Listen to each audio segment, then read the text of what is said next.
Working at McDonald's. Okay, first day, kalma lang, relax.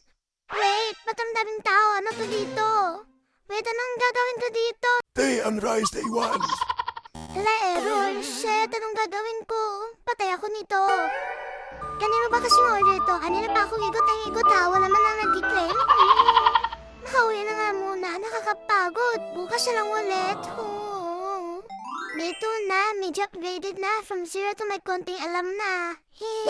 Ay, wow! Hello, ma'am. Ganda. Ang bilis ko na. Legit. Kaya ko na sabay-sabay. Pindot dito. Serve. Usap. Para may bonus skill unlock. Ano ko, atleta? Kaninong take out to? Kanina pa ako dito sigaw na sigaw ha? Sa inyo ba ito, ma'am? Bingi mo Thank you. Dahil bago ka pa lang, ganitong gawin mo. Relax ka lang, huwag mong gagayan yung ginawa ko dati. Finally break. Kahit tubig lang to, feeling ko premium drink na. Grabe, dati lutang. Ngayon marunong na glow up, pero sa trabaho. Confidence level from shy to kaya ko na to real quick. Bukas ulit, laban lang para sa sulat pangarap.